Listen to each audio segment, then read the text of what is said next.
بسم اللہ الرحمن الرحیم الحمد للہ رب العالمین الصلاة والسلام علی اشرف الانبیاء والمرسلین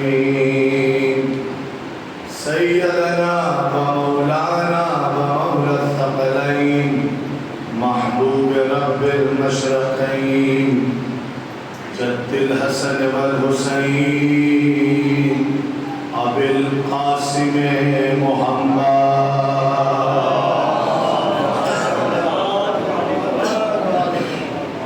وعلى ابی الحسنین مولا الکونین رئیس المواحدین یعصوب الدین امام المتقین قائد غر المحجرین امیر المومنین غالب کل غالب اسد اللہ الغالب علی ابن ابی طالب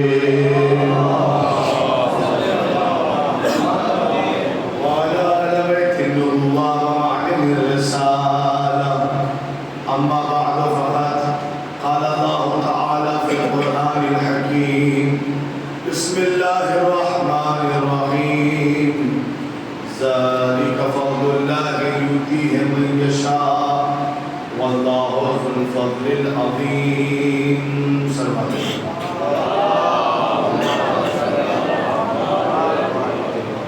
فیضان محترم سامعین اکرام بزرگان بزرگان اکرام مسلسل مجلسوں کا مجلسیں ہم اور آپ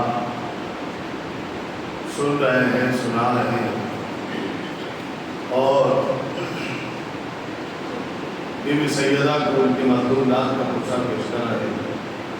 ہماری حیات کا سرمایہ بھی یہی ہے، ہماری آخرت کا سرمایہ بھی یہی ہے۔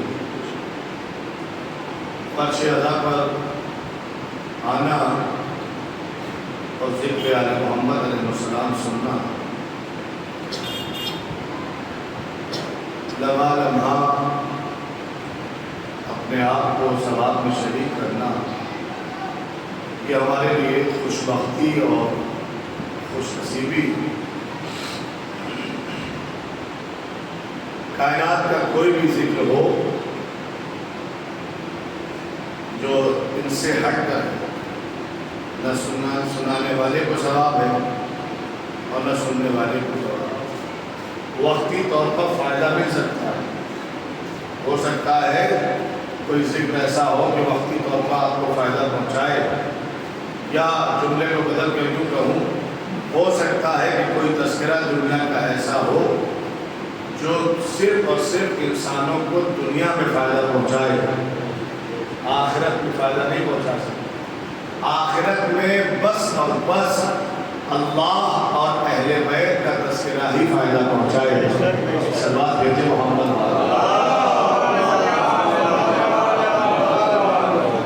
میں نے آپ کی خدمت میں عرض کیا کہ فضل الہی کا دائرہ بڑا وسیع ہے، اور دو طرح کا فضل ہے اللہ کے پاس، ایک خاص ہے ایک عام۔ خاص فضل جو ہے اسے اللہ نے مخصوص رکھا ہے اہل بیت سے، عام فضل اللہ نے انسانوں میں بانٹا ہے، غور کریے۔ اور کچھ فضل مخصوص اللہ نے کیا انبیاء کرام سے، کچھ فضل اللہ نے سب کو دیا ہے، لیکن جو فضل کل ہے وہ اللہ نے کسے دیا ہے؟ اہل بیت علیہ السلام کو دیا ہے۔ اور اس کی دلیل یہ ہے کہ جب بھی امت رسول سے یا مولا علی سے یا ان میں سے جو چاہتا معصومین ہیں، ان میں سے کسی سے بھی جب کوئی ڈیمانڈ کرتی تھی، جب کوئی خواہش کرتی تھی، تو یہ 14 ایسے ہیں کہ انہوں نے آنے والے سائل کو یہ کہہ کے کبھی نہیں پلٹایا کہ کل آنا کل دکھائیں گے، بلکہ فوراً اس کام کو انجام دے کے دکھاتے تھے۔ بہرکیف میں آپ کی خدمت کر رہا تھا کہ فضل الہی اسی پر ہوگا جس پر اللہ چاہے گا۔ قرآن کی آیت کہہ رہی ہے کہ اللہ جسے چاہے فضیلت والا بنا سکتا ہے، اللہ جسے چاہے عزت دار بنا سکتا ہے۔ ایک حدیث ہمیں ملی چھٹے امام حضرت امام جعفر صادق علیہ السلام، لیکن علماء بیٹھے ہیں، میں بات کہنا چاہوں، فضل اور خیر الگ الگ لفظوں کے اعتبار سے دکھائی دے رہے ہیں، فضل اور خیر، لیکن معنوی اعتبار سے دونوں ایک ہیں، فضل اور خیر۔ اب آپ، میں نے قرآن کی آیت سنائی کہ اللہ کیا فرما رہا ہے، جسے چاہے وہ فضیلت دیتا ہے۔ اب چھٹے امام کیا فرما رہے ہیں؟ امام نے فرمایا دیکھو ہر کوئی فرش عذاب پر نہیں آ سکتا جب تک توفیق خدا بندی شامل نہ ہو۔ اور کریے، ایسا نہیں ہے کہ ہر کس و ناقص آ کر بیٹھے، نہیں، جسے توفیق پروردگار ہوگی وہ انشاءاللہ بس میں اہل بیت میں آ کے بیٹھے گا، فرش عذاب میں آ کے بیٹھے گا۔ اللہ کہتا ہے کہ جسے وہ چاہتا ہے اس کو فضیلت دے دیتا ہے، فضل دیتا ہے۔ امام کیا فرماتے ہیں سنیے، من اراد اللہ بہ الخیر قذف فی قلبہ حب الحسین والتوفیق زیارت ہی۔ امام فرماتے ہیں کہ اللہ کسی کو عزت دینا چاہتا ہے نا، کسی کو فضیلت دینا چاہتا ہے نا، تو اس کے دل میں امام حسین کی محبت ڈال دیتا ہے۔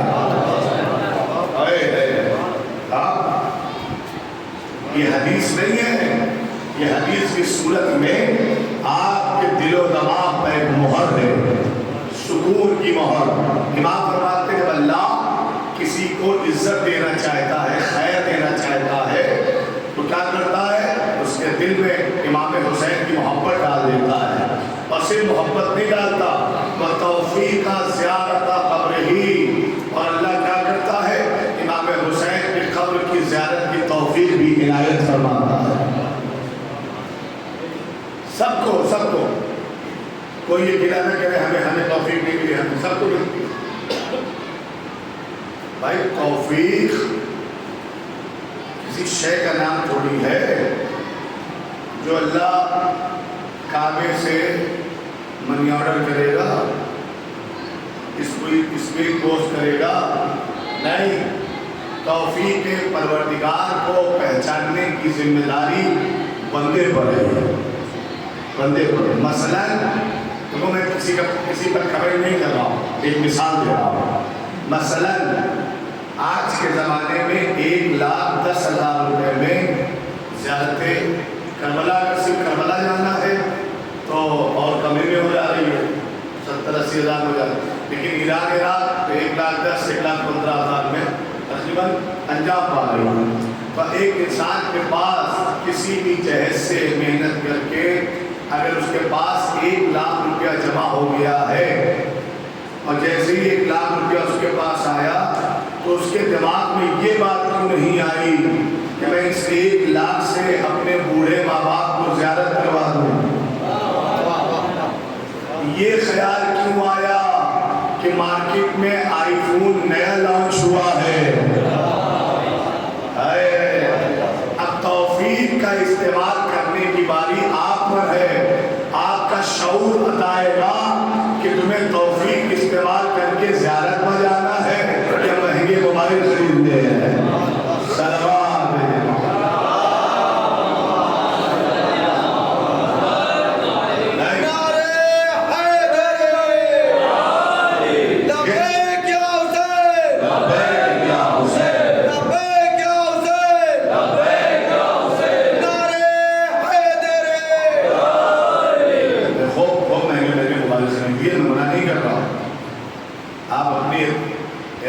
اپنی حیثیت کے اعتبار سے جو چاہیں خریدیں، اس پر کسی کا کمنٹ نہیں ہونا چاہیے، اعتراض نہیں۔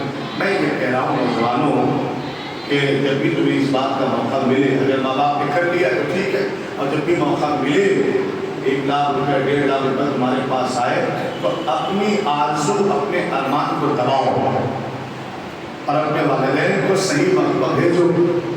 کبھی ایسا نہ ہو جائے کہ بالکل وہ ضعیف ہو جائیں اور لاغر ہو جائیں اور چلنے کے قابل نہ رہے, پھر جائیں دوسرے پر بوجھ بن کے جائیں. نہیں, بوجھ بننے سے پہلے انہیں اپنے کمائے ہوئے پیسے سے زیارت کرواؤ. اللہ تمہیں اس کا کئی گنا نصیب کرے گا, کئی گنا عطا فرمائے گا والدین کی خدمت کرنے کے سلے میں. خیر, تو صاحب اللہ کسے چاہتا ہے فضیلت والا بنا دیتا ہے, اللہ جسے چاہتا ہے عزت دار بنا دیتا ہے. آپ کہیں گے صاحب میں نے کہا نا کہ اللہ نے 2 حصے میں اپنے فضل کو بانٹا, ایک کل ایک جز میں اللہ نے سب کو رکھا, لیکن کل میں اللہ نے صرف اہل بیت کو رکھا ہے کہ یہاں پر فضیلت کل سارا کا سارا فرض انہیں پہ. آپ کہیں گے دلیل, تو دیکھو یہ بھی ایک فرض کیا کی جھلک ہے جو میں آپ کو دکھانا چاہتا ہوں. اللہ نے مسجد میں جن جن کے دروازے کھل رہے تھے سب اللہ نے بند کروا دیے, ایک دروازے کے سوا.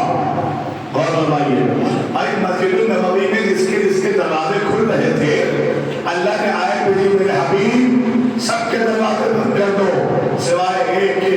اور وہ دروازہ نام تو نہیں لیا اللہ نے قرآن میں کہ کس کا کھلا رہے, لیکن نبی نے جس کا دروازہ کھلا چھوڑا تو آئے تو اسی کے لیے ہے نا, جس کا بند کروایا آئے تو اسی کے لیے ہے نا. اللہ نے سارے مسلمانوں کے دروازے بند کروا دیے, بس اور بس حضرت علی کا دروازہ مسجد کی جانب کھلا رہا. اور ہمارا لیکن سب کا دروازہ بند کر دیا. دروازہ کھلا تھا تو سب فضیلت میں شامل ہونے کی کوشش کر رہے تھے, لیکن اللہ نے دروازہ ہی بند کر دیا, صرف مولا علی کا دروازہ کھلا رہا.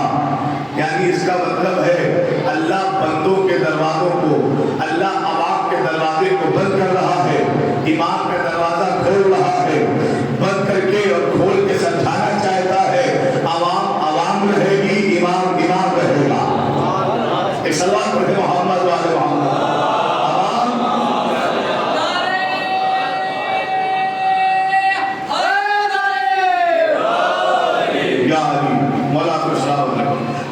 عوام رہے گی, امام امام رہے گا. ذرا سا گفتگو قافلہ میں آگے بڑھاؤں. آپ دیکھیں یہ جو فضل الہی لوگ اعتراض کرتے ہیں کہ صاحب ہم بڑھاتے ہیں ہم بڑھاتے ہیں ہم بڑھاتے ہیں, ہم مولا کی فضیلت کو بڑھا دے رہے ہیں, ہماری کیا اوقات ہے کہ ہم اپنے مولا کی فضیلت بڑھائیں. میں نے اس میں کہا تھا کائنات میں کسی ماں نے وہ بچہ ہی نہیں پیدا کیا کہ جو علی کے فضائل کی حد بتا سکے. نہیں بتا سکتا کہ حد کہاں تک ہے. جب نبی کی حدیث آ گئی کہ سارے دریا سیاہی بن جائیں اور سارے درخت کے پتے کاغذ بن جائیں, خرطاس بن جائیں اور یہ قلم بن جائیں اور جن و انس و فرشتے سب مل کر میرے بھائی علی کے فضائل لکھنے کی کوشش کریں, تب بھی لکھ نہیں سکتے. اور کہیے گا لکھ نہیں سکتے.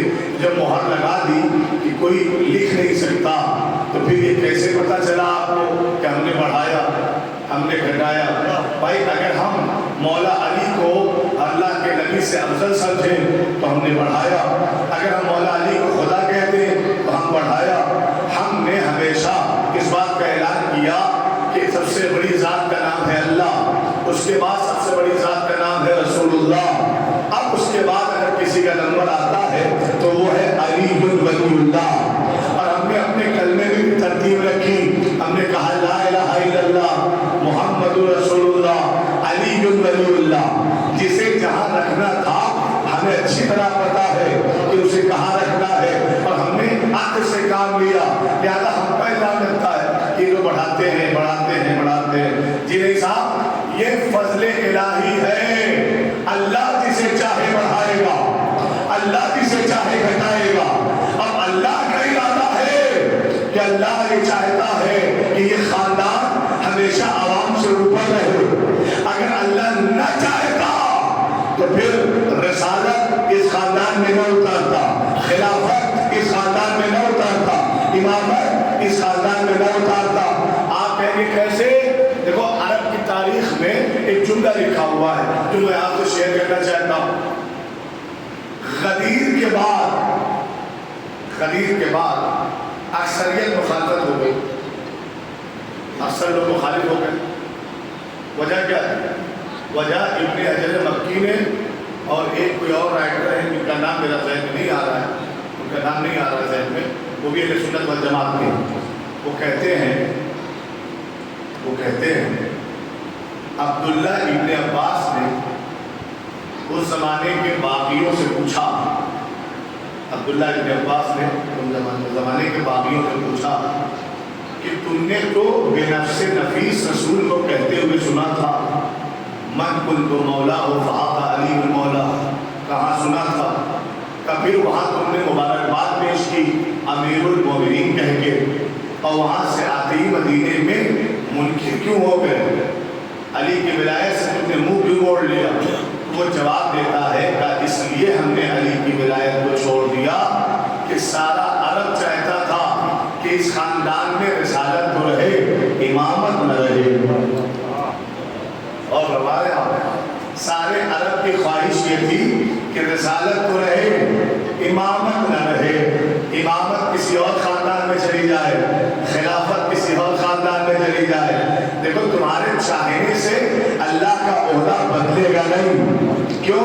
کیونکہ اللہ نے انسان کو دو چیزوں سے بنایا ہے، دو چیزیں عطا کی ہیں، بنایا تو چار چیزوں سے ہے نا، آگ، پانی، مٹی، ہوا، ان چار چیزوں کے مرکب کا نام ہے حضرت انسان۔ حضرت انسان، ان چار چیزوں سے مل کر اللہ نے بنایا انسان کو۔ مجھے آپ بتائیے جن چیزوں سے اللہ نے ملا کر انسان کو بنایا، آگ دنیا میں ہے کہ نہیں؟ پانی دنیا میں ہے کہ نہیں؟ مٹی دنیا میں ہے کہ نہیں؟ ہوا دنیا میں ہے کہ نہیں؟ کساب، جن چیزوں سے اللہ نے ان چار چیزوں سے بنایا ہے، یہ چاروں چیزیں اسی دنیا میں پائی جاتی ہے، چاروں چیزیں اسی دنیا میں پائی جاتی ہے۔ ایک بہترین مصور کو لاؤ، ایک بہترین اسٹیچو بنانے والے کو لاؤ، ایک بہترین مورتی بنانے والے کو لاؤ، اور لانے کے بعد اس کے حوالے ہوا کرو، اس کے حوالے آگ کرو، اس کے حوالے پانی کرو، اس کے حوالے مٹی کرو، اور اس سے کہو کہ اپنا جیسا انسان بنا دے۔ کیا سن رہے ہیں؟ اپنا جیسا انسان بنا دے، جن چیزوں سے تو بنا ہے وہ چیزیں ہم نے تجھے دے دی، اب تو اپنا جیسا انسان بنا لے۔ وہ ہاتھوں کو جوڑ لے گا کہ میں مورتی بنا سکتا ہوں، بت بنا سکتا ہوں، اپنے جیسا انسان نہیں بنا سکتا۔ کہ انسان بنانے کے لیے ضروری کیا ہے؟ کہ اللہ نے جب تک پتلا بنائے رکھا تھا تب تک سجدہ نہیں کروایا، جب اس میں اپنی روح ڈال دی تب سجدہ کروایا۔ لیکن بھائی جب تک حضرت آدم کا پتلا بنا تھا تب تک سجدہ نہیں کروایا۔ سجدہ اگر پتلے کے سامنے کرواتا نا تو بت پرستی تو واجب ہو جاتی ہے۔ غور فرما رہے ہیں؟ اللہ نے پتلے کو سجدہ نہیں کروایا، اپنی قدرت کو سجدہ کروایا کہ نفخت من روحی، جب میں اپنی روح اس میں ڈال دوں، قدرت اپنی ڈال دوں، جان ڈال دوں، تو سجدہ کسے ہوا تھا؟ اللہ کی قدرت کو ہوا تھا۔ تعظیم حضرت آدم سجدہ خدا، غور فرمائے، سجدہ خدا کے لیے تھا، تعظیم آدم کے لیے تھی نا، تو جب تک روح نہ گئی تب تک سجدہ نہیں کروایا۔ اگر انسان ان چاروں چیزوں کو پا جائے، آگ، مٹی، ہوا، پانی، تو بت بنا سکتا ہے، انسان نہیں بنا سکتا۔ اللہ اوقات سمجھانا چاہتا ہے کہ جب تم سے اپنا جیسا انسان نہیں بنتا تو پھر نور والا امام کیا بنے گا؟ تم نورانی امام بناؤ گے، تم اللہ کے امام کے مقابلے امام بناؤ گے، پہلے اپنا جیسا انسان کو بنا لو، بت بنے گا بت۔ اب ایک آہستہ سے بات کہوں، دعائے سنمیر قریش میں ہمارے مولا حضرت علی نے فرمایا لعنت ہو میرے مقابلے میں جو بت آئے ہیں ان پر، میرے مقابلے میں آنے والے بتوں پر لعنت۔ اب لوگ کہتے ہیں کہ علی بہادر تھے، علی کے پاس وفاق تھی، علی نے اپنا حق کیوں نہیں لیا، علی لڑے کیوں نہیں، علی نے تلوار کیوں چلایا؟ یہ تلوار انسان کے مقابلے میں چلائی جاتی ہے، بتوں کے مقابلے میں نہیں چلائی جاتی۔ امام نے اپنے مقابلے میں آنے والوں کو بدھ کہا ہے. بدھ کیوں کہا؟ اس لیے کہ اگر وہ اپنے دماغ سے چلتے تو انسان کہلاتے ہیں. وہ تو یہودیوں کے دماغ سے چل رہے تھے. سلمان بھیجے وہاں پر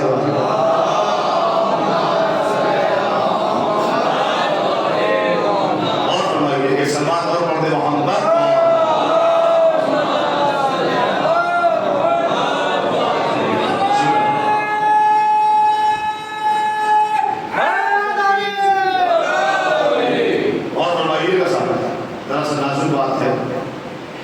امام نے اپنے مقابلے میں آنے والے، میں اپنے نوجوانوں سے کہتا ہوں کبھی اگر موقع ملے آپ کو تو دعائے سنبی قریش کا ترجمہ ضرور پڑھیے. انگلش میں بھی ہے، اردو میں بھی ہے، ہندی میں بھی ہے، تینوں زبانوں میں اپنے ہندوستان میں اویلیبل ہے.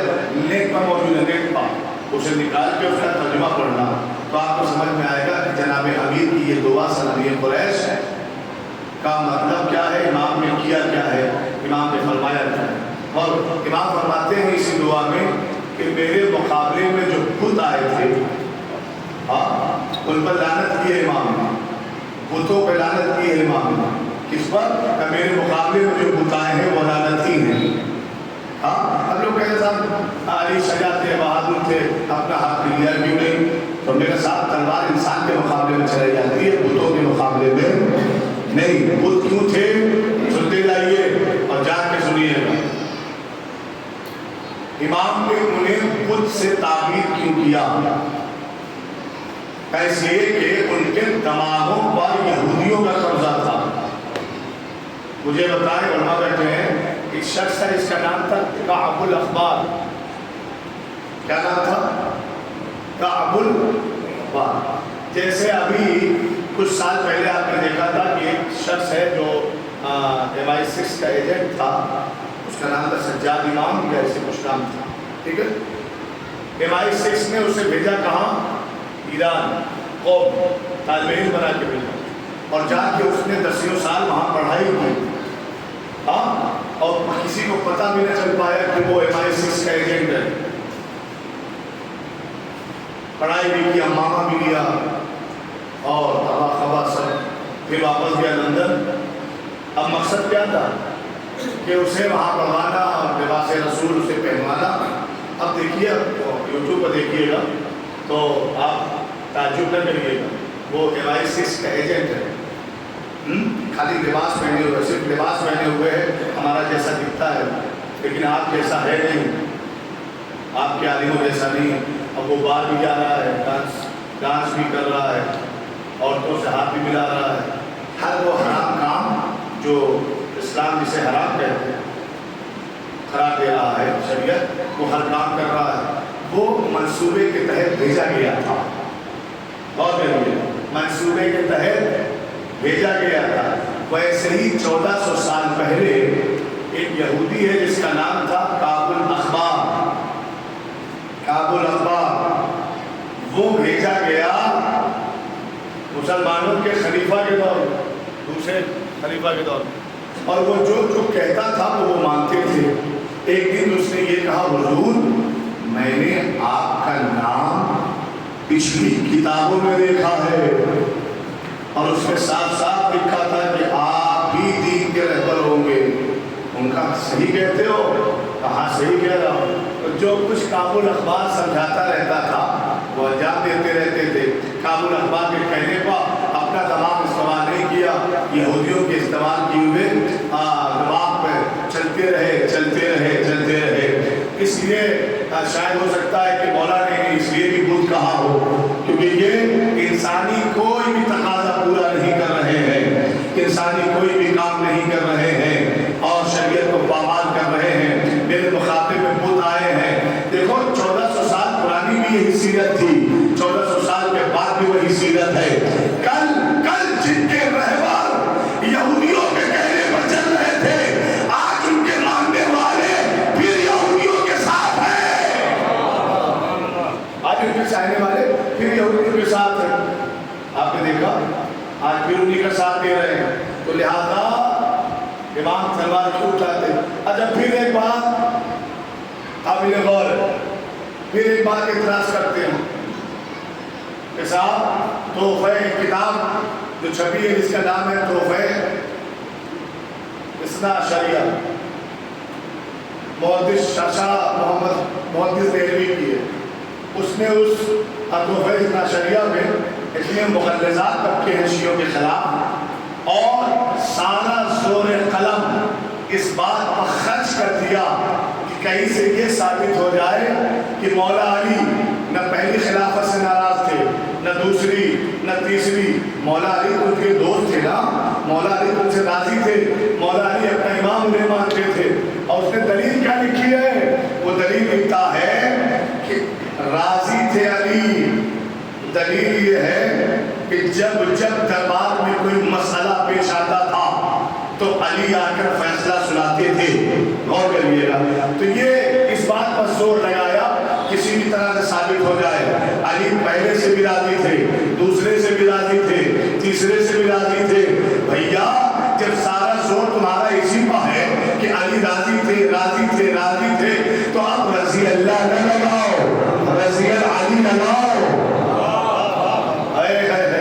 جب سارا زور تمہارا اس پر ہے کہ علی راضی تھے علی راضی تھے علی نہیں. یہی سوال ہمارے مسلک کے بہت بڑے عالم سے کیا گیا جن کا نام تھا شیخ مفید علیہ الرحمہ. شیخ مفید سے عراق میں سوال ہوا، بغداد میں. یہ بتائیں آپ کہتے ہیں کہ آپ کے امام فلاں فلاں لوگوں سے ناراض تھے؟ بے شک ناراض تھے. نہیں ناراض نہیں تھے، راضی تھے. کیا دلیل ہے؟ کہ میں آپ سے سوال کرتا ہوں کہ اگر ناراض ہوتے تو ان کے دربار میں جا کر فیصلے سناتے کیوں؟ دربار میں جانا اس بات کی دلیل ہے کہ وہ راضی تھے. اگر ناراض ہوتے تو مولا علی خلیفہ کے دربار میں جا کر فیصلہ کیوں سناتے؟ دیکھو کبھی کبھی سوال کا جواب نہیں دیا جاتا، کبھی سوال پر کراس کوشچن کر کے وہی جواب بن جاتا ہے. شیخ مفید نے جواب نہیں دیا، سوال کے بجائے پھر سوال کر لیا کہ سنو تم بتاؤ کہ جب وہ اپنے آپ کو حق کا امام سمجھتے تھے تو اپنے دربار میں کسی خیر کو فیصلہ کرنے کیوں دیتے تھے؟ فیصلہ کرنے کیوں دیتے تھے؟ علی کا خیر کے دربار میں جا کر اپنا فیصلہ سنانا اس بات کی دلیل ہے تختہ چلا جائے لیکن حکومت اسی کی ہے جو فیصلے سنا کر آئے. تختہ لے کر کیا کرو؟ حکومت علی کی ہے، جس کی حکومت ہوگی وہی فیصلہ سنائے گا، جس کی حکومت ہوگی وہی سارے مسئلوں کا حل نکالے گا.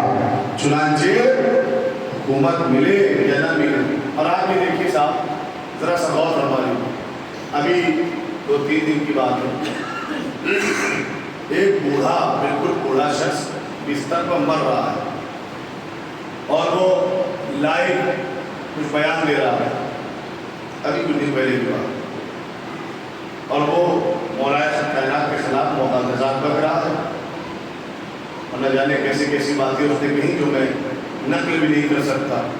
مولا علی کی دشمنی میں اس نے بہت ساری باتیں بیان کی، جبکہ سب جانتے ہیں کہ نبی کی حدیث ہے، اللہ کے نبی نے فرمایا لا يحبب الا طاہر الولادہ ولا یبغض الا خبیث الولادہ.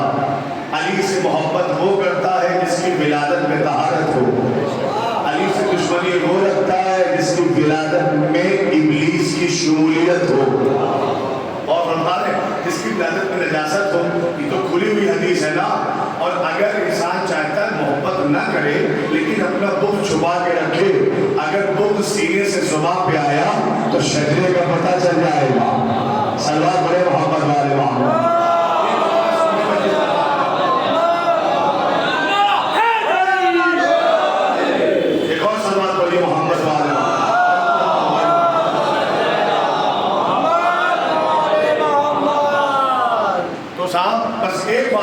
کرنی ہے اور وہ تمام ہو. کل اگر آپ کے ذہن میں ہو تو میں نے گفتگو یہاں پہ لا کے روکی تھی اور وہیں سے تسلسل رہے گا، ورنہ وہ بات جو قیمتی بات وہ چھوٹ جائے گی اور پھر اس کا موقع نہیں ملے گا بیان کرنے کا. غور کریے گا، میں نے کہا تھا کہ اللہ نے اپنا فضل جب انسانوں کا نشاور کرنا چاہا، جب اپنا فضل انسانوں کو دینا چاہا تو اس نے کیا کیا؟ رحمت بنا کر اپنے سب سے بڑے ہادی کو انسانوں کے درمیان بھیجا۔ سب سے بڑی مخلوق، ان سے زیادہ اللہ کسی سے محبت نہیں کرتا، اس کے باوجود اللہ نے حیوانوں کے درمیان بھیجا، جو کانٹا بچھا دیتے تھے، جو پتھر مارتے تھے، جو جناجانے گھوڑیاں پھینک دیتے تھے، اور کہیے گا کتنا ستاتے تھے، پریشان کرتے تھے، لیکن چونکہ اللہ کو ہدایت پہنچانی ہے، اللہ کو صراط مستقیم پہنچانا ہے نا، اس لیے اس کا نبی برداشت کرتا رہا۔ میں نے کہا تھا کہ سب سے بڑی مخلوق کا نام ہے محمد عربی۔ اللہ نے چھوٹے چھوٹے نبیوں سے کام شروع کیا، آخر میں سب سے بڑے ہادی کو بھیج دیا۔ اب عقل کا تقاضا کیا تھا؟ عقل کا تقاضا یہ تھا کہ جب سب سے بڑا ہادی آ چکا ہے، اب جو بھی ان کے بعد آئے گا وہ ان سے بڑا ہو، چھوٹا نہ ہو۔ یاد ہے نا؟ بڑا ہو، چھوٹا نہ ہو، کہ ساتھ کفر ہے، محمد سے بڑی ذات کسی کی نہیں۔ اللہ نے اپنے نبی سے بڑا کسی کو بنایا ہی نہیں، تو پھر اگر ان سے چھوٹا آئے گا تو دین اور شریعت کی شان گھٹے گی، یا تو ان کے برابر آ جائے یا ان سے بڑا۔ اب ہمیں پروردگار آئی، ہم نے محمد سے بڑا کسی کو بنایا ہی نہیں، تو پھر میرے معبود عزت بچے گی کیسے؟ کہ عزت بچانے کی ذمہ داری محمد کی ہے۔ اب وہ اپنے آپ سے کسی کو اتنا بلند کر دے، عزت بچانے کی ذمہ داری ہم نے محمد کو دے دی۔ اب وہ اپنی پشت پر حسین کو بٹھائے، حسن کو بٹھائے، اپنے دوست پر علی کو سوار کرے، یہ ہاتھوں سے اٹھائے۔ اب یہ تو نبی پہ ڈیپینڈ کرتا ہے نا۔ دیکھو تم جب اٹھایا، میں نے ایک بات نہیں کہی تھی، اب یہاں سے سن لیجیے صاحب، پورے قرآن میں آپ کہیں دکھا نہ پائیے گا، بس ایک بات آئی، یا ایھا الرسول بلغ ما انزل الیک من ربک، جو نازل ہو چکا ہے اسے پہنچاؤ۔ اللہ نے تو یہ نہیں کہا تھا کہ ہاتھوں کو اٹھا کے پہنچانا، نہیں، اللہ نے یہ تو نہیں kہا تھا کہ محمد اتنا اٹھا دینا کہ تم چھپ جاؤ، علی دیکھو، نہیں، یہ محمد کی مرضی، محمد کی مرضی۔ اور میں ایک بات کہنا چاہوں گا، دیکھو ہمارا نبی مختار ہے، صاحب اختیار نبی ہے۔ یہ کہنا غلط ہے کہ وہاں پر ممبر کا انتظام نہیں ہو پایا، اس لیے پالان اور اس لیے لوگوں کے پالان لے لیے رسول اللہ نے، نہیں۔ یہ بتاؤ سلیمان بڑے ہیں یا ہمارا نبی بڑا ہے؟ کیسا ہمارا نبی سب سے بڑا ہے، تو جو چھوٹا نبی ہے حضرت سلیمان، ہم نے دیکھا کہ اس کے پاس اتنا پاور تھا کہ جس نے چشم زمن میں ملک سبا سے تخت بلقیس بنوا دیا۔ ہمارا نبی تو سب سے بڑا ہے نا۔ ایک لمحے میں چاہتا ہمارا نبی تو مدینے سے نہیں جنت سے ممبر آ جاتا ہے، ہاں اتنا بڑا نبی جنت سے ممبر آ جاتا ہے، لیکن نہیں، ممبر معجزے سے نہیں منوایا، بلکہ نبی نے کچھ چنہت لوگوں کے پالان لے لیے، جن سے خطرہ تھا ان کا پالان لے لیا۔ پیغام پہنچانے کے لیے اللہ نے کہا تھا، ہاتھ اٹھانے کے لیے نہیں کہا تھا، اور اتنا اٹھایا کہ روایت کہتی ہے سفید کی بغل دکھائی دینے لگی، علی اوپر تھے، محمد پیچھے تھے، تو یہ مرضی ہے، محمد عربی ہے، لیکن ہمارا ایمان وہی رہے گا، سب سے بڑا کون؟ اللہ کا نبی، اس کے بعد کوئی آتا ہے، اس سے پہلے نہیں۔ اب میری طرف دیکھیے گا کیا اعلان کیا تھا، من کنت مولا ہو فہذا علی المولا۔ یہ لفظ مولا خدیر میں نیا لفظ نہیں ہے، اس سے بہت پہلے فضائے عرب میں لفظ مولا گونجا ہے۔ کہیں گے صاحب کہاں گونجا ہے؟ تو چلیے میرے ساتھ میدان احد میں، جنگ احد کے میدان میں، اور جہاں پر آپ کو مولا دکھے گا انشاءاللہ، اور گفتگو کا لطف بھی آپ اٹھائیں گے انشاءاللہ۔ بھائی دیکھیے، ایک طرف ابو سفیان جو رسول کا دشمن ہے، اسلام کا دشمن ہے، اور اللہ کے نبی ایک طرف ہے، اور وہ 3000 کا لشکر لے کر لڑنے آیا تھا اللہ کے رسول سے۔ غور کریے گا، اللہ کے نبی نے 3000 مشرکین کے مقابلے میں اپنے ساتھیوں کو بھیجا، اپنے صحابیوں کو بھیجا، مسلمانوں کو بھیجا۔ اب جب مسلمان ابو سفیان کے مقابلے میں لڑنے کے لیے گئے نا، تو تاریخ کہتی ہے کہ ابو سفیان نے اپنے 3000 لشکر کو پیچھے کر دیا۔ پیچھے جاؤ، تمہیں ان تازہ ترین مسلمانوں سے لڑنے کی ضرورت نہیں ہے، ان کا علاج مجھے پتا ہے۔ کیا علاج ہے؟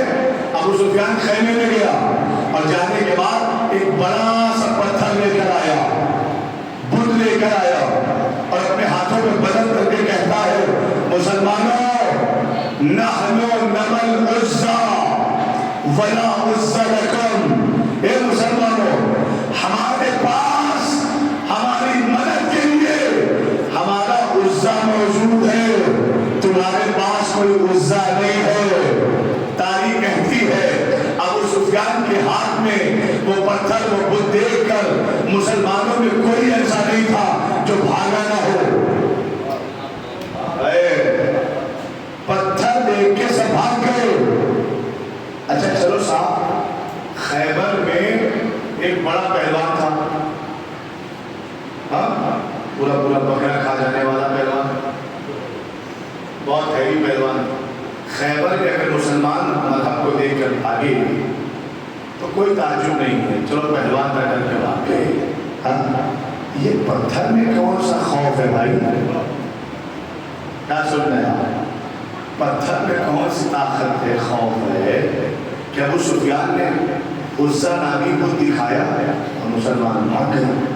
یہ پہلا بھاگنا تھا، اور یہ احد ہے جس میں 2 بار 3 بار بھاگے، ایک بار خود دکھانے سے بھاگے، دوسری بار جب یہ فضا میں آواز گونجی، شیطان نے آواز بلند کی ماتا محمد ماتا محمد، نعوذ باللہ تمہارا نبی محمد مارا گیا مارا گیا، وہاں سے بھی مسلمان بھاگ گئے۔ اور یہاں تو نہیں بھاگنا چاہیے تھا رسول کو چھوڑ کر، کیونکہ رسول بلا رہا تھا کہ آؤ واپس آؤ تمہارا نبی زندہ ہے، واپس آؤ تمہارا نبی زندہ ہے۔ لوگ ہم سے کہتے ہیں کہ نبی بلاتے رہے لیکن وہ بھاگتے رہے، واپس نہیں آئے نا۔ اور پھر تاریخ کا جملہ ہے کہ لوگ بعد میں اپنی تعریف بھی کر رہے تھے کہ میں جنگ احد کے دن، جس دن جنگ احد ہو رہی تھی، تو میں ایسے بھاگ رہا تھا، ایسے اچھل رہا تھا جیسے بکری کا میمنے کا بچہ اچھلتا ہے۔ بھاگنے والا اپنی تعریف بھی کر رہا ہے کہ میں ایسے بھاگا جیسے بکری کا بچہ اچھل کر بھاگتا ہے۔ غور کر رہے ہیں نا عزیزوں؟ تو ہم سے لوگ اعتراض کرتے ہیں اور سوال بھی کرتے ہیں کیا فرق ہے اصحاب نبی میں اور کیا فرق ہے اصحاب امام حسین میں؟ ہم نے کہا اصحاب نبی کو اصحاب امام حسین سے ملانے کی غلطی نہ کرنا۔ صاحب کیا فرق ہے؟ ہم نے کہا سب سے بڑا فرق یہ ہے کہ محمد میں نبی بلاتا رہا، وہ بھاگتے رہے، کربلا میں حسین بھیجتے رہے، لیکن حسین کے صحابی جانے کو تیار نہیں ہے۔ نبی بلاتے رہے، وہ بھاگتے رہے، حسین بھیج رہے چلے جاؤ، کوئی ایک گیا نہیں گیا، تو بہت بڑا فرق ہے صاحب۔ تو میں یہ کر رہا تھا آپ کی خدمت میں، صاحب بھاگ گئے، مہرب کو دیکھ کے بھاگے تو کوئی بات نہیں، خود دیکھ کر بھاگ گئے، ایسا کیا ہے؟ اچھا بھاگے تو خیمے کے باہر کھڑے ہیں اللہ کے نبی کو، رسول نے پوچھوایا کیا بات، سوال کروایا کیا بات؟ میں نے انہیں جہاد کرنے کے لیے بھیجا تھا، یہ بھاگ کر خیمے کے پاس کیوں آ گئے؟ انہیں بلاؤ، سب کو بلایا گیا۔ دیکھو رسول رحمت ہے، ناراض نہیں، رسول رحمت ناراض نہیں۔ ان سے مسکرا کر پوچھا کیا ہوا، کیوں چلے آئے؟ تو کہنے لگی یا رسول اللہ ہماری مجبوری آپ جانتے ہیں، جب ہم وہاں گئے اس نے وہ سب سے بڑا والا بت دکھا دیا جس کا نام ہے عزا، اور کہتا ہے نحن نمل عزا ولا عزا لکم، ہمارے پاس ہماری مدد کے لیے عزا ہے مسلمانوں، تمہارے پاس کوئی عزا نہیں ہے۔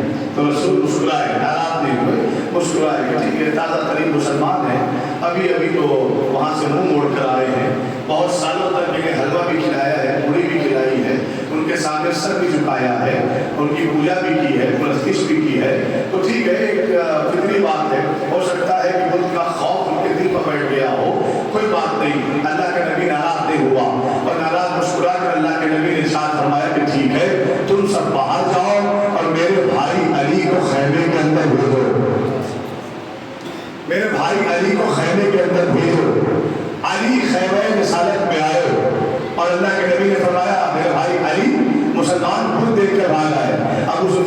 غصہ دکھایا وہ بھاگ آئے کر کے، جب ڈر کے بھاگ آئے اور نعرہ لگاتا ہے ابو سفیان، کہتا ہے نحن نمل غصہ ولا غصہ لکم، ہمارے پاس غصہ موجود ہے، تمہارے پاس کوئی غصہ نہیں ہے، جاؤ میرے بھائی علی جا کر ابو سفیان کے نعرے کا جواب دو تاکہ مسلمانوں کے دل کی تسکین کا سبب بن سکے، مسلمانوں کے اندر حوصلہ پیدا ہو سکے۔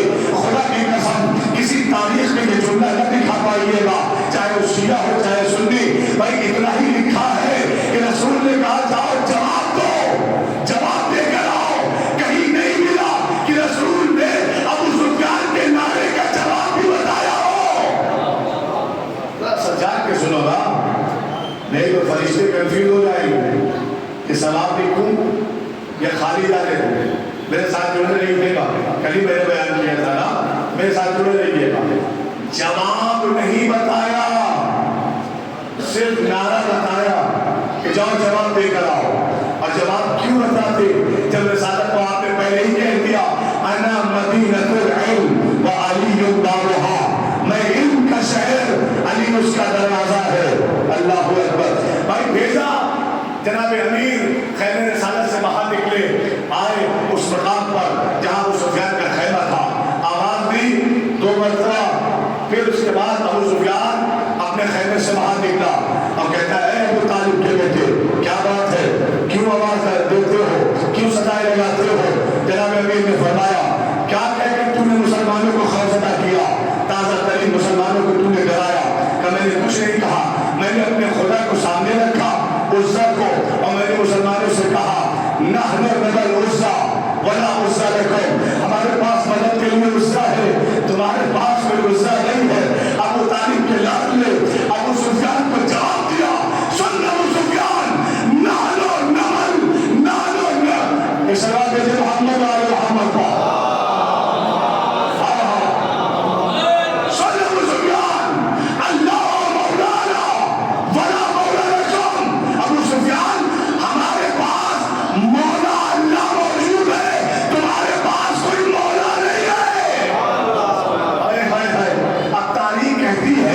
سب سے پہلی مرتبہ لفظ مولا جو استعمال ہوا وہ اسی جنگ احد میں ہوا، علی کی زبان سے ہوا۔ کیا فرمایا؟ تیرے پاس عزا ہے تو لہنو، ہمارے پاس کیا ہے؟ اللہ مولانا ولا مولا لکم، ہمارا مولا اللہ ہے۔ اب ذرا سب مل کے میرے ساتھ جواب دو، تمہارا مولا کون؟ علی۔ علی کا مولا کون؟ دل کے بولو نا، تمہارا مولا کون؟ علی۔ علی کا مولا کون؟ اللہ۔ تو میدان احد میں ابو طالب کے لال نے اللہ کے مولا ہونے کا اعلان کیا۔ کس کے سامنے؟ مشرکوں کے سامنے۔ کتنے لوگ تھے؟ 3000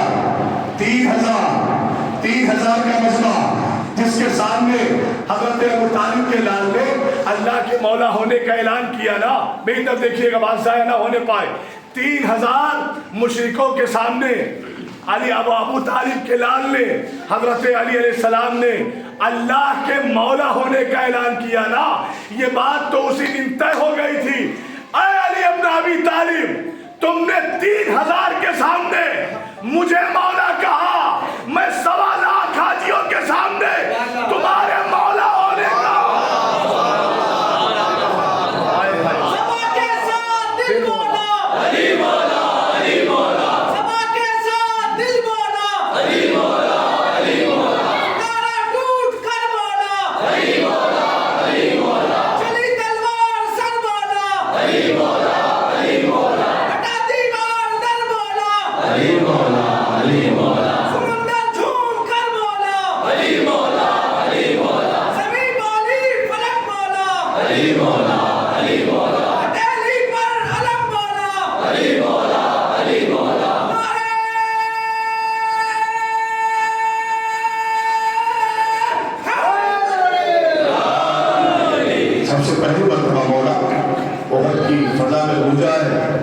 تو 3000 کے سامنے تم نے مجھے مولا کہا، تو حل جزاؤ احسان الا الاحسان، احسان کا بدلہ تو احسان ہوگا نا۔ تو 1.25 لاکھ سر منڈوائے ہوئے نئے نویلے حاجیوں کے سامنے اگر ہم نے تمہارے مولا ہونے کا اعلان احسان نہ کیا تو پھر احسان کا بدلہ چکے گا نہیں۔ اب ایک بات رہ گئی ہے صاحب، سن لیجیے، مجلس تمام ہے۔ کیا کہا؟ اللہ مولانا ولا مولا لکم، اللہ ہمارا مولا ہے اور تمہارے پاس کوئی مولا نہیں ہے۔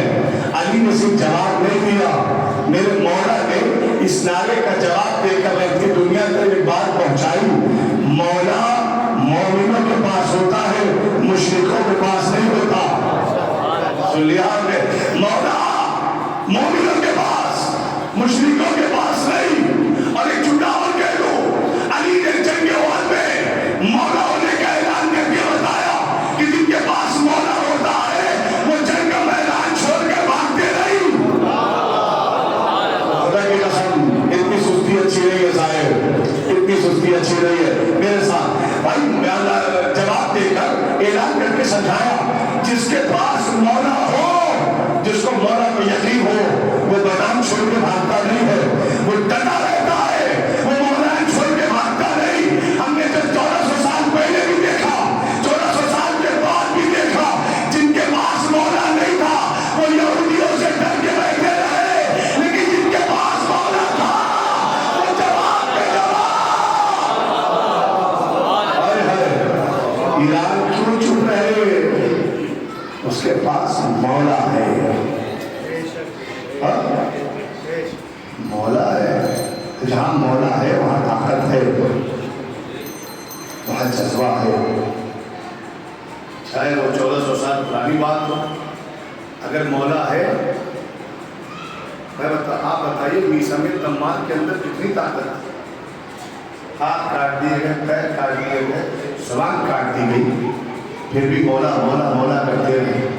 اس کا مطلب یہ ہے کہ مولا میں طاقت ہے، اور اتنی طاقت ہے کہ کربلا میں کوئی شہید ایسا نہیں ہے کہ جو بغیر جب زخموں سے چور ہو کے زمین پر گرتا تھا اس وقت تک نہیں مرتا تھا جب تک اپنے مولا کا چہرہ نہ دیکھے، چہرہ نہ دیکھے۔ امام کا چہرہ دیکھ لیتا تھا کوئی بھی زخمی ساتھی، امام کا چہرہ دیکھتا تھا نا تو پھر جسم پر جو تیر لگے ہیں، نیزہ لگا ہے، وہ سارے درد بھول جاتے ہیں، پھر اسے زخم اور درد یاد نہیں رہتے۔ کیوں؟ کیونکہ سامنے امام، اور امام سامنے ہو تو تکلیف کس بات کی ہے؟ ہاں دیکھو روایتوں میں بھی ہے کہ جب انسان انتقال کرتا ہے، مومن جب مومن کا انتقال ہوتا ہے تو اس کی روح بہت پریشان رہتی ہے، بہت خوفزدہ رہتی ہے، بہت ہی خوفزدہ اور ڈراؤنی کیفیت میں رہتی ہے۔ کب تک؟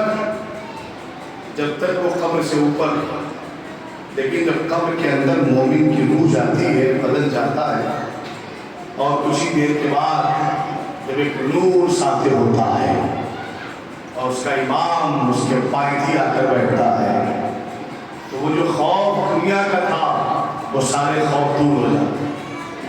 کیوں؟ اب کیا ڈرنے کی بات ہے؟ تو تمہارا امام سامنے آ گیا ہے، جو وعدہ تم سے زندگی میں تمہارے اماموں نے کیا تھا وہ قبر میں جاتے ہی پورا ہونا شروع ہو جاتا ہے۔ امام مولا اگر سامنے ہو تو پھر کوئی تکلیف کا احساس نہیں ہوتا۔ بہرکیف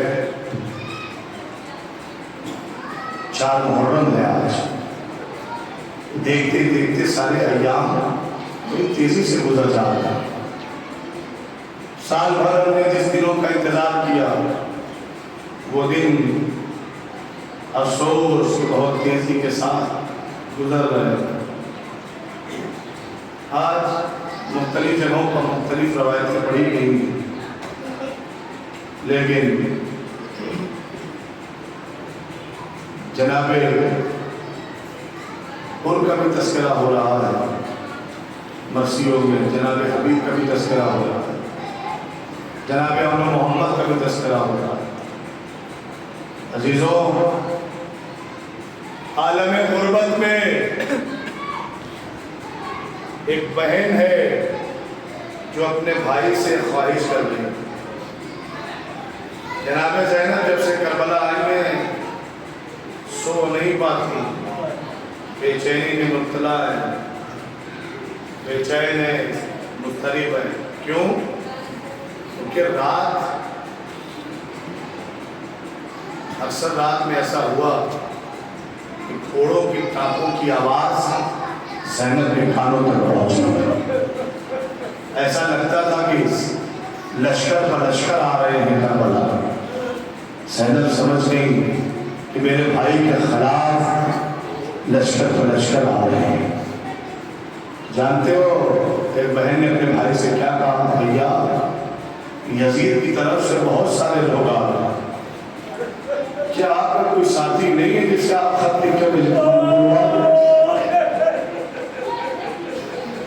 امام حسین کو بہن کی فرمائش پر اپنے بچپن کا دوست یاد آیا، قلم اٹھایا اور لکھا، اے رجل فقیر، میرے دوست حبیب، میں حسین نغے آدھا میں گھرا ہوا ہوں، میرے حبیب دوست جتنی جلدی ہو سکے کربلا آ جاؤ۔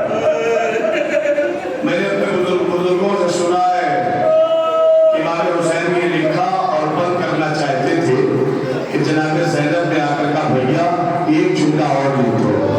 بہن کیا لکھنا ہے؟ کہا بس اتنا لکھ دو کہ حبیب میں اکیلا نہیں آیا ہوں، میرے ساتھ میری بہنیں بھی ہیں، میرے بچے بھی ہیں۔ لکھا حسین نے، رہبر خطے کے چلا، جناب حبیب ابن مذاہب کی تحریر پر پہنچا، کھانا کھا رہے تھے حبیب، دخل الباب پر پوچھا کون ہے؟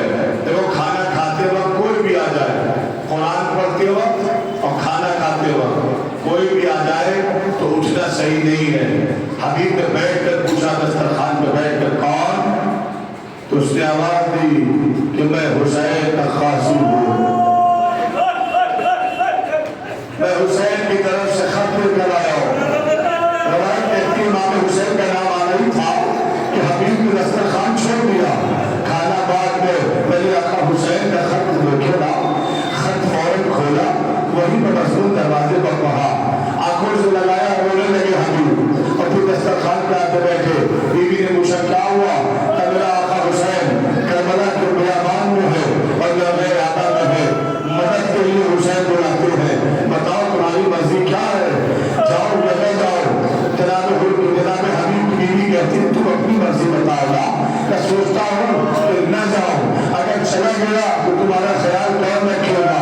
لیکن یہ امتحان لے رہے تھے حبیب، آواز دی کہ حبیب یہ چوڑیاں تم پہنو، یہ چادر تم پہنو، فاطمہ کے لال کی نصرت میں کرنے جاؤں۔ حبیب نے کہا کہ تو امتحان میں پاس ہوئی، کیا ٹھیک ہے، میں اپنے آقا کی مدد کے لیے ضرور جاؤں گا۔ رہبر کو آگے بھیجا اور پھر کچھ دیر کے بعد آئے، گھوڑے پر سوار ہوئے نا۔ دیکھو اہل حرم کی نگاہ کوفے کے راستے پر ٹکی ہوئی ہے، بار بار یہ بات ہو رہی ہے حبیب آئے کہ نہیں آئے، حبیب آئے کہ نہیں آئے۔ میں آخری فکرہ شروع میں کس طرح ہے عزیزوں، یہ اصول تھا، یہ اصول تھا۔ وہ بات ٹھیک ہے کہ رسول اللہ سب سے پہلے سلام کرتے تھے، انتظار نہیں کرتے تھے کہ کوئی مجھے سلام کرے، اس سے پہلے سلام کر لیتے تھے۔ لیکن عزیزانو یہ قانون ہے کہ دنیا پر واجب ہے کہ وہ اپنا سلام اہل بیت پر بھیجے، وہ اپنا درود اہل بیت پر بھیجے۔ ہاں یہی واجب بھی ہے کیونکہ اہل بیت دنیا سے افضل ہے نا۔ اگر وہ کسی کو سلام کر لے تو یہ اس کے لیے فضیلت ہے، لیکن واجب کیا ہے کہ انسان اہل بیت کو سلام کرے۔ لیکن ایک بات کربلا میں دیکھو گے نا تو دل تڑپ جائے گا۔ یہ بات اس لیے کہی تاکہ تصور میں ڈوب جاؤ، اہل حرم کی نگاہ کوفے سے آنے والے مسافر پر ٹکی ہوئی ہے، اور جب جناب حبیب گھوڑے پر سوار ہو کے کربلا کی طرف چلے نا تو کسی نے خبر دیا آقا حسین کو، آقا حسین مبارک ہو، تمہارے بچپن کا دوست حبیب آ رہا ہے۔ حسین نے کہا علی اکبر، اے بھائی عباس، اے قاسم، سب میرے قریب آؤ۔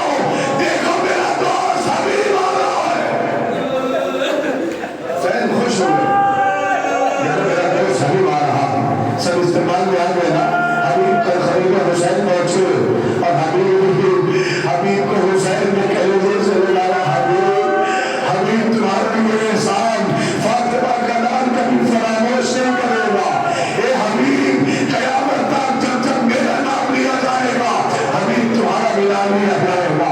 اسی لیے جناب حبیب کی قبر بھی امام حسین کے بہت قریب بنی ہوئی ہے.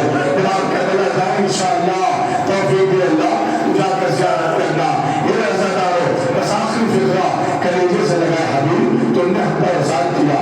آقا میں غلام ہوں, میں مؤخر ہوں, مجھے کیا مجال کہ میں آپ پر احسان کروں. حسین اور حبیب کے درمیان گفتگو ہوئی رہی تھی نا کہ خیمے کے دروازے میں فضا آئی کہتی حبیب مبارک ہو, حبیب خوشا نصیب, حبیب تجھے مبارک ہو. علی کی بڑی بیٹی شہزادی زینب نے سلام کہوایا, حبیب نے اما زمین پر بیٹھ دیا.